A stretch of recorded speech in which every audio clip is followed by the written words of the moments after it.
On a snowy New Year's Eve in 1968, two transporters pulled into the lot of Fred Gibb Chevrolet in Laharp, Illinois. On the back were two Camaros that, according to Chevrolet's official rules, shouldn't have existed. They were hugger orange, they had no badges, and when the mechanics tried to start them, they wouldn't turn over. These weren't just broken cars, they were the first two ZL1 Camaros ever produced. Today we are performing a forensic deep dive into ZL1 number 1, the car that used a secret corporate loophole to bring a Can-Am racing engine to the street.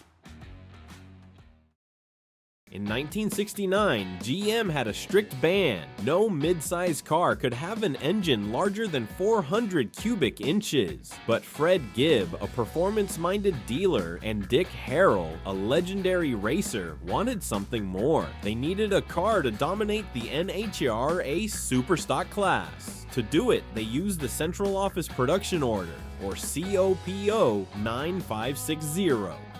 Originally, the COPO system was meant for fleet orders. Think taxis or police cars. But Gibb used it to order 50 Camaros equipped with the ZL1, an all-aluminum 427 cubic inch big block developed for Jim Hall's Chaparral Can-Am race cars. This engine wasn't just powerful, it was lightweight. By using aluminum for the block and the heads, the engine weighed only 500 pounds, roughly the same as a small block 327, but with more than double the potential power. This is where the forensic part of the story gets painful for Fred Gibb. When he placed the order, he expected the engine to add about $400 to the price of the car, but Chevrolet had a different idea. Because the ZL1 was a dedicated racing engine with a complex production process, GM decided to pass the entire research and development cost onto the cars themselves.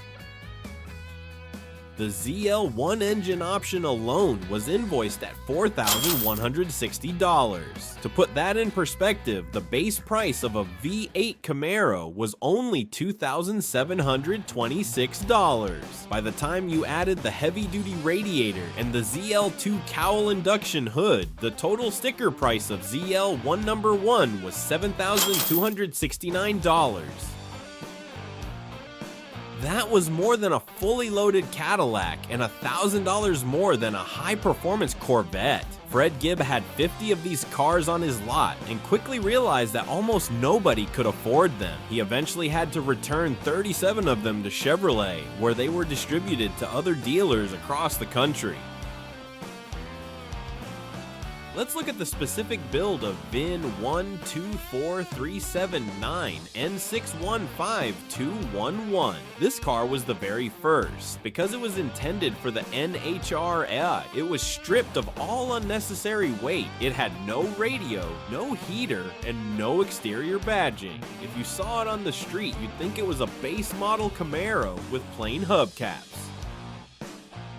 But under the hood was a high compression 12.0 to 1 monster. Officially, Chevrolet rated the ZL1 at 430 horsepower to keep the insurance companies happy. But forensic dyno testing has since proven these engines produced over 550 gross horsepower right out of the box.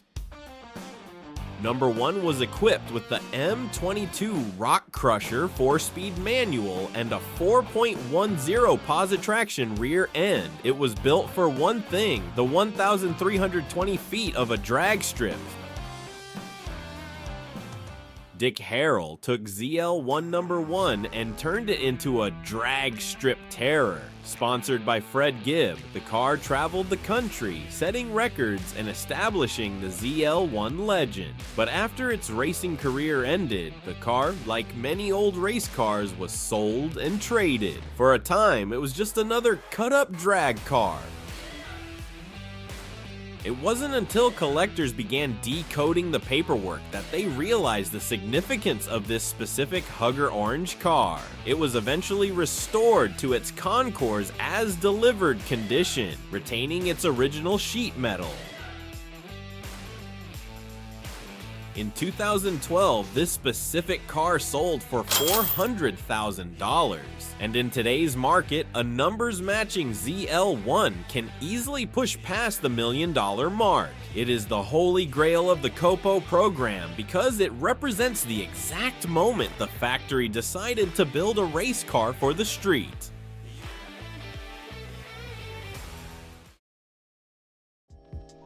Today, only about 40 of the original 69 ZL1 Camaros are known to still exist. ZL1 number 1 is the survivor that started it all, a car born from a paperwork loophole and a dealer's stubbornness.